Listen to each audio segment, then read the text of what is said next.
61, chapter 61, the biography of Shakespeare. This wide and universal theater. And so the new globe arose. It was considered at the time to be the most splendid of all your London theaters. Its name implies that it was the theater of the world itself, and as the arena in which Othello, King Lear, Macbeth, Julius Caesar were first performed, it can lay some claim to that title. It has been suggested that Peter Street, carpenter and builder who followed the precepts of Vitruvius in designing the space. Who's Vitruvius? The book of Vitruvius, known as Architectura. He's an architect. There are a lot of things at the same time back then. What? Is he Italian or Roman? Roman, Vitruvius, known as Architectura. He must have been a good architect, huh? Do you know Vitruvius? He was well known. Is he Roman? Uh-huh. Does he go back to Roman times? Was available in England at the time, but it is highly unlikely that Street ever consulted his immediate model. Is more likely to have been that of the animal baiting ring. Can you believe the terrible stuff they did animal baiting with, in which, like, he and his contemporaries were intensely familiar? I don't know what it is. It's so rough, the environment around Shakespeare. I told you. What? Nevertheless, it is designed. They were Barbarians. There's out been of the caves. What? Out of the caves. Has been interpreted as a copy of the amphitheater of the antique world, or the holier circles of primeval Britain. This circular shape has also been suspected to suggest the womb or the embrace of encircling maternal arms. It even bears a passing resemblance to the magician's circle, in which bright visions might appear. But no wooden building in the 16th century could be entirely circular. It was in fact polygonal in shape, accommodating some 14 sides with 3 galleries surrounding the stage and the open yard or pit. Quote, pit on pit. Quote, the globe's structure was of timber made up of prefabricated oak posts, some of them over 30 feet long, infilled with wattle and daub. What's a wattle and daub? I don't know. I don't know. Don't know. And with a finished exterior of white plaster, its roof was thatched. It is possible that plaster was designed to resemble stone, so that the building of the theater was itself theatrical. The playhouse was 100 feet in diameter and is supposed to have held some 300 people. Each of the 2 lower galleries could hold 1,000 people. Was, in other words, very tightly packed. It was, in other words, very tightly packed with Elizabethan bodies, accommodating audiences 2 or 3 times the size of those in modern London theater. Indeed, the atmosphere would have been more like that of a football stadium than a playhouse.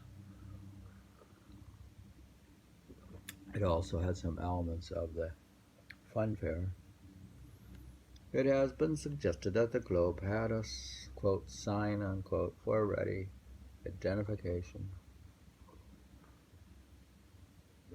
above the stage, or perhaps above the principal entrance. That would be quite usual in London, Elizabethan London. And if it existed at all, stray references suggest that it was an image of Hercules holding a globe upon his shoulders. The Shakespearean scholar Edmund Malone has stated that the playhouse also displayed a motto above its entrance and with its interior, Totus Mundus Agita Hysterianum, which may be translated as the whole world plays the actor. The whole world plays the actor. The interior would have been colorful, if not gaudy, with classical motifs. The statuary prominent among the paintings and decorations we know well enough from other exteriors and with their sitters and turns the paintings of gods and goddesses that the Elizabethans loved bright patterning and intricate carving. Nothing was too extravagant or too elegant. However, at the globe, the wood was painted to resemble marble or jasper, and there were various hangings or tapestries to add to the impression of pseudo-classical luxury. The colors were vivid, with much gilt and gold, and the special effect was one of elaborate splendor. The theater, after all, was a world of artifice in which was already a highly scenic and ritualistic culture. It vied with the court as the central point of ritual and display. It was the fulcrum of art as demonstration. The stage itself was just under 30 feet in width. It was so placed that it stayed out of direct sunlight and remained in shadow for the duration of the afternoon's performances. When an actor stepped forward to the front of the stage, however, his face would have been significantly lightened. It had two exits and entrances, one on either side. Between them was the curtained, quote, discovery space in which characters might be found asleep, dead, or privately employed. It could be used, for example, as a tomb or a study. Jutting out upon the stage itself was a canopy held up by two wooden pillars. This was also known as the, quote, heavens. It was decorated with stars and planets against a celestial blue background. The pillars were also supposed to have defined, quote, front stage and, quote, rear stage. It was exceedingly simple arrangement taken from classical stagecraft and was designed to emphasize the bodily presence of the actor. On the level above the stage was a balcony employed by the musicians and hired sometimes by the most privileged of the audience, but it could also be used as part of the theatrical stage when a general appeared on the ramparts of a city, and when a lover climbed up to her mistress's bedchamber. This was the space that was used. Beneath the stage was the area known as, quote, hell, and, quote, a trapdoor allowed personages magically to ascend or descend.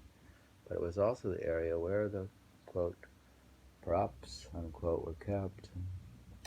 There does not seem to have been any machinery in the globe, however, for tricks of, quote, flying, unquote, or descending upon the stage. This would not have become available to Shakespeare and the players until they began to use an indoors playhouse at Blackfriars.